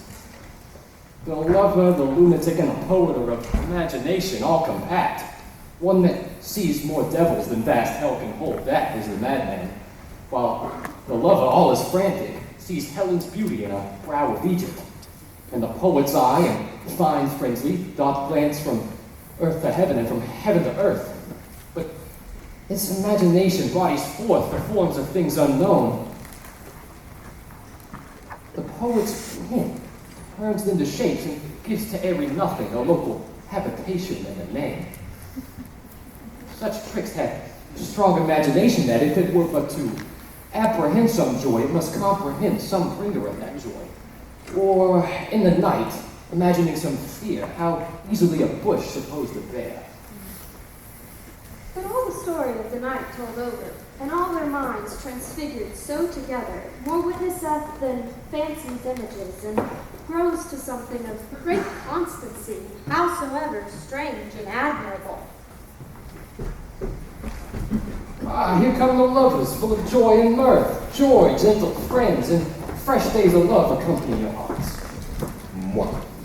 More than to us. Wait in your royal walks. You're bored, you're dead. Come now, what mass, what dances shall we have to wear away this long age of 3 hours between our after supper and bedtime? Where is our usual manager of mirth? Is there no play to ease the anguish of a torturing hour? Call Phyllis straight. Philly! You're my Theseus. Say, what abridgment have you for this evening? What mass? What music? How shall we beguile the lazy time, if not with some delight? There's a brief of how many sports are right. Make choice of which your highness would like to see first. The battle with the centaurs to be sung by an Athenian eunuch to the heart. Oh, none of that. That have I told my love and glory of my kinsman Hercules. The riot of the tipsy bacchanals, tearing the Thracian singer in their rage. That is an old device, which was played last I came from Thebes, the conqueror. The thrice three muses mourning for the death of learning, late deceased in beggary. That is some satire, keen and critical, not sorting with a nuptial ceremony. A tedious brief scene of young Pyramus and his love Thisbe, very tragical mirth. Tedious and brief, merry and tragical, but that is wondrous hot ice and strange snow. How shall we come to find the conqueror of this discord? A play there is, my lord, which is some 10 words long, but by 10 words, my lord, it is too long, which is tedious for all in the play. There is not one word apt, not one clear fitted, and tragical, my noble lord, it is. For Pyrrhus therein doth kill himself, and I must confess what I saw rehearsed made my eyes water. But more laughter, the passion of laughter not my shed. And who are they that play it? Hard-handed men that work in Athens here, which never toiled in their minds till now, and have labored against your nephews. And we will hear it. No, my noble lord, it is not for you. I have heard it over, and there is nothing in this world. Unless you can find sport in their intent, extreme stretch of on to service to do so. I will hear that play, for never anything can be amiss when simple and dutiness tingle it. Go, bring them in, and take your places, ladies. I love not to see wretchedness or charged, and duty in his service perishing. Why, gentle sweet, you shall see no such thing. She says they can do nothing of this kind. The kind of we to give them thanks for nothing. Our sport shall be to take what they mistake, and what poor duty cannot do. Noble respect should take it in might, not in merit. From where I have come, great clerks have proposed to greet me with premeditated welcomes, while I have seen them shiver and turn pale and make periods in the midst of their sentences, throttle their practiced accents and their fears, and suddenly have broken off, not paying me any welcome. Trust me, gentle sweet, out of this yet I picked a welcome, and I read as much from the rattling tongue as of saucy and audacious eloquence. Love, therefore, and tongue-tied simplicity speak at most to my capacity. So please, your grace, the prologue is addressed. Let him approach.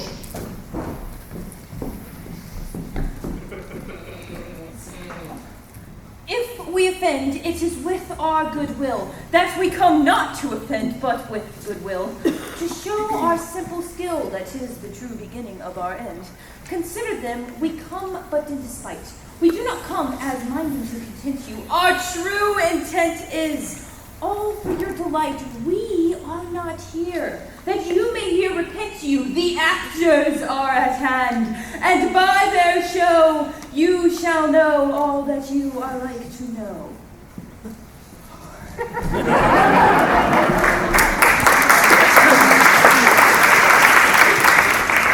This man doth not stand upon points. He hath read his prologue like a rough colt. He knows not to stop. Good moral, my lord. It is not enough to speak, but to speak true. Indeed, he had played on his prologue like a child on a recorder, a sound, but not in government. His speech was like a tangled chain, all impaired, but nothing disordered. Who is next? Gentles, perchance you wonder at this show, but wonder on till truth make all things plain. This man is Pyramus, if you would know. This beauteous lady, Thisbe, is certain. This woman with lime and rough cast doth present wall, that vile wall which these lovers did sunder, and through walls crack, poor souls, they are content to whisper. At that let no man wonder. This man with a lantern doth present moonshine. For, if you will know, by moonshine did these lovers think no scorn but to meet at Ninus' tomb, there to woo. This grisly beast, which Lion caught by name, the trusting Thisbe did come first by night, did scare away, or rather did affright. And as she fled, her mantle she did fall, which Lion, a vial with bloody stain, did vial. And anon comes Pyramus, sweet youth and tall, finds his trusty Thisbe's mantle slain. Anon the blade, the bloody, blameful blade, he bravely broached his boiling, bloody breast. And Thisbe, trailing in mulberry shade, drew his dagger and died.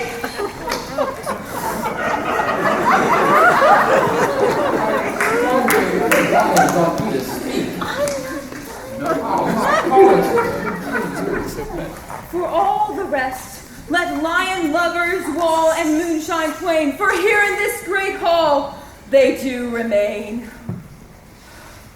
I wonder if the lions ought be to speak. No wonder, my lord. One lion may when many asses do.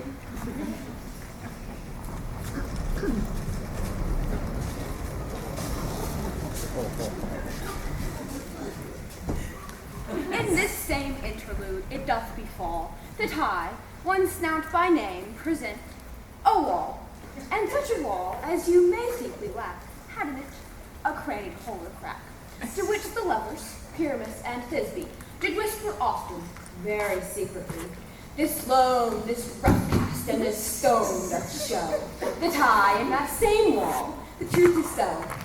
And this the cranny is, bright and sinister, to which the fearful lovers are to whisper. Thou desire a rhyme and care to speak better? It is the wittiest partition that ever I heard discourse, my lord. Pyramus draws near the wall, silence. Oh, grim look at night! Oh, night with hue so black! Oh, night whichever art when day is not. O night, alack, alack, alack! I fear my Thisbe's promise is forgot. And thou, O wall, O sweet, O lovely wall, that stands between her father's ground and mine. Thou wall, O sweet, O lovely wall, show me thy crack to blink through with my eye. Thanks, courteous wall. Jove shield thee well for this. What see I? No, Thisbe do I see. Oh, wicked wall, through whom I see no bliss. Cursed be thy stones for thus deceiving me. Wall, being sensible, methinks, should curse again. No, in truth, sir, he should not. Deceiving me is Thisbe's creed. She is to enter now, and I am to spy her through the wall. You will see, it will fall as I told you. Yonder she comes.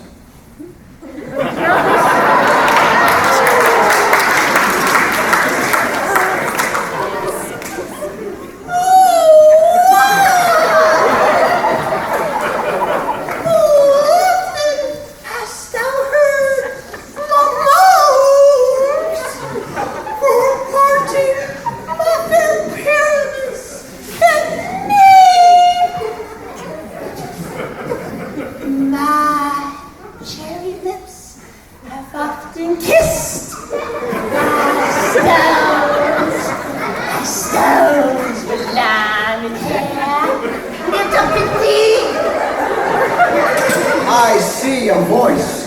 Now am I to the crack to spy, and I can hear my lover's face. Thisbe! Thisbe! Oh, think what thou wilt. I am thy lover's grace, and like thy man am I trusted still. Then like Helen till the fates me kill. Oh, not Sapphirus to Procus was so true. As Sapphirus to Procus, I to you. Oh, kiss me through the hole of this vile wall.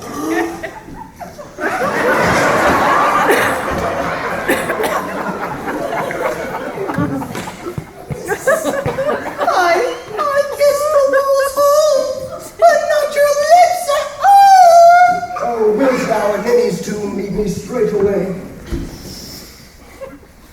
Thy life, thy death, I come without delay.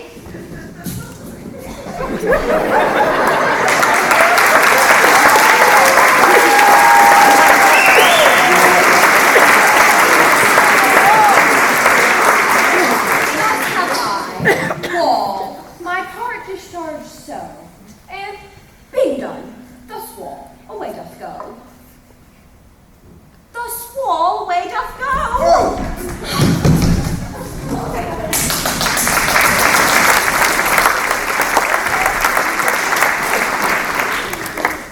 Well, now is the wall down between the two neighbors. No remedy, my lord, when walls are so willful to hear without warning.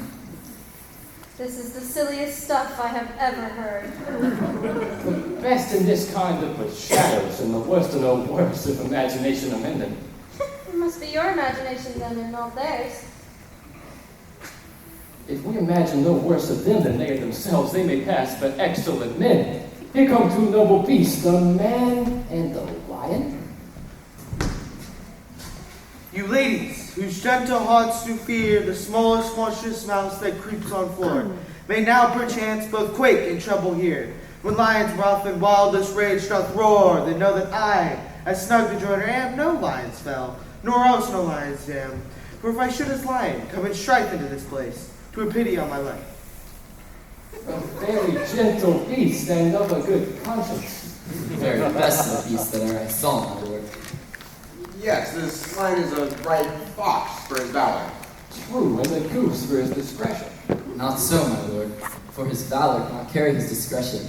The fox carries the goose. His discretion, I'm sure, cannot carry his valor, for the goose carries not the fox. Leave it be, it is well, and leave it to his discretion. Let us listen to the moon. This lantern doth the horned moon present. You should have worn horns on his head. He is no crescent, and his horns are invisible within the circumference? This lantern doth the horned moon present. Myself, the man I' the moon do seem to be. Well, this is the greatest error of all the rest. The man should be put into the lantern. How else is he supposed to be the man in the moon? He dares not come then, for the lantern, for you see, is already in snuff. I am aweary of this moon, what he would change. It appears by his small light of discretion he is in the wane, and courtesy and all reason, we must stay the time. Yes, my lord, so proceed, moon. All that I have to say is that the lantern is the moon. I, the man in the moon. That dog, my dog, and that thorn bush, my thorn bush. Why, all these should be in the lantern for all these in the moon. But silence, here comes Thisbe.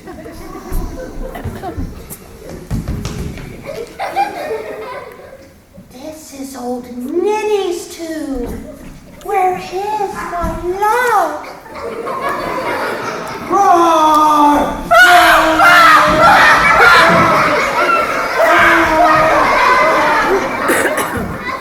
Well, Lord Lion. Oh, run, Thisbe. Well shown, moon. Truly the moon shines with a good grace. Well moused, Lion. And then came Pyramus. And so the lion vanished. Oh, sweet moon, I thank thee for thy sunny beams. I thank thee, moon, for shining now so bright. For by thy golden, gracious, glittering gleams I trust to take of truest Thisbe sight. But stay! Oh, spite, but mark, poor knight, what dreadful dole is here! Eyes, do you see? How can it be, oh dainty duck, oh dear? I meant him good. What, stained with blood? Approach, ye furies fell. Oh fates, come, come, cut bread and crumb, quail, crush, conclude and quell. This passion and the death of a dear friend would go near to make a man look sad. Beshrew my heart, but I pity the man. Oh, wherefore, nature, didst thou lie in frame, since lion vile hath deflowered, my dear? Which is, no, which was the fairest dame that lived, that laughed, that liked, that looked with cheer. Come, tears, confound! Out. Sword and wound. The pap of Pyramus, aye, that left pap, where hot doth hop. Oh! Thus die I, thus.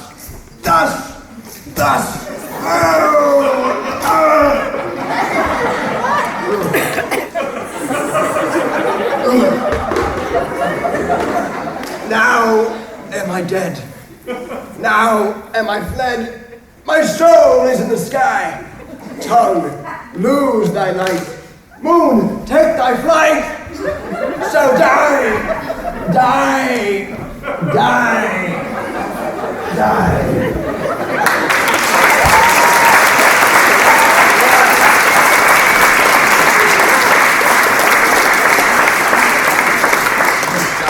An ace for him.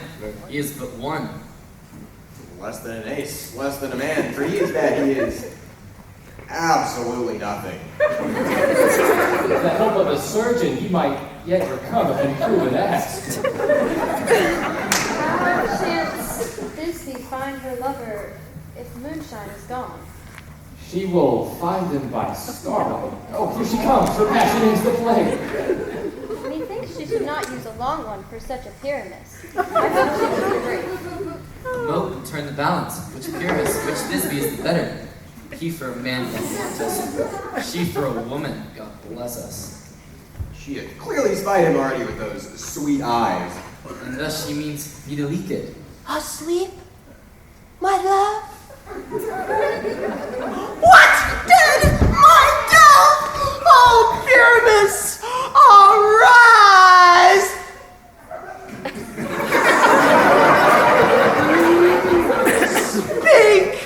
Speak! Quite dumb! Dead! A sweet doom must cover the sweet eyes. These lily lips, this cherry nose, these yellow cassock cheeks are gone. Oh, lovers, make moan. His eyes were as green as links. Oh, sisters three, come to me with hands as pale as milk. Lay them in gore, for you have shorn with tears his thread of silk. Tongue, not a word. Come, trusty sword, and in my breast imbue!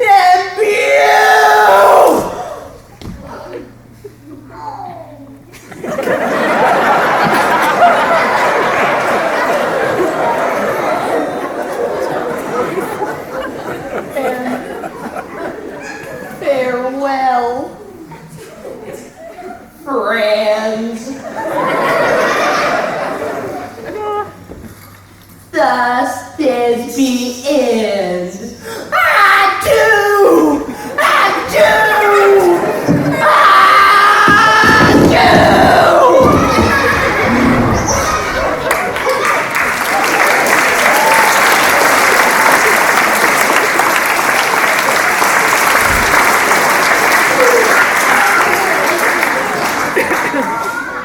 Lion and moonshine are left to bury the dead. All too?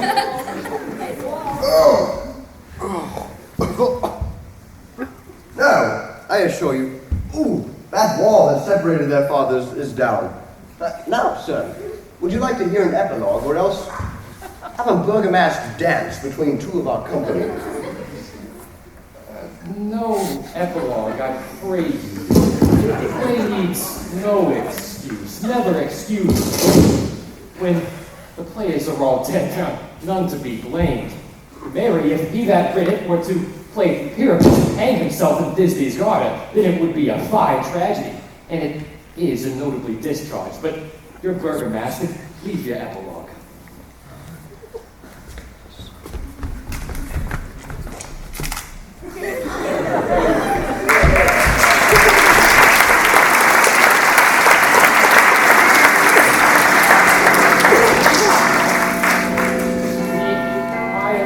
Midnight at toll 12. Lovers to bed, 'tis almost fairy time. I am afraid we may outsleep the coming morn with how much we have this night overwatched. This palpable gross blade hath well beguiled the heavy gait of night. Sweet friends to bed. Keep we this nightly revels for a fortnight, and nightly revels in New John. Now the hungry lion roars, and the wolf howls the moon, whilst the heavy plowman snores, all with weary task alone. Now the wasted brands do blow, and the screech owl, screeching loud, woo-hoo, woo-hoo, puts the wretch that lies in woe in remembrance of his shroud. Now it is that time of night that the graves, all gaping wide, each one lets forth his fright in the churchway pass through blind. And we fairies that do run by the triple gates teem from the presence of the sun, chase the darkness like a dream. Now, our frolic, I am sent with broom before to sweep the dust behind the door.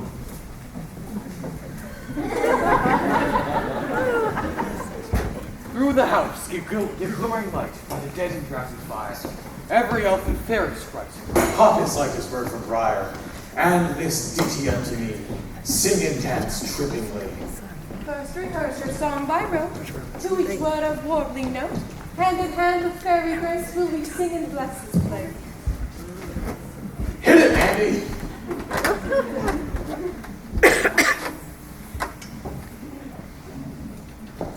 he ain't ready yet.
Till break of day, through this house each fairy stray, to the best bride bed will we, which by us shall blessed be, and the issue there create ever shall be fortunate.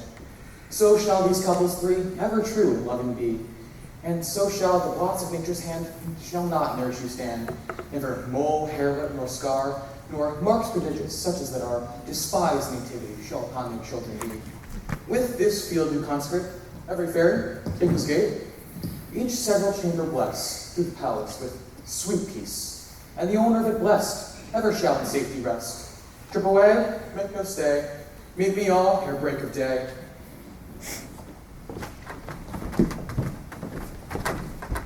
If we shadows have offended, think, but this, and all is mended, that you have but slumbered here, whilst these visions did appear, and this weak and idle fiend no more yielding but in dream.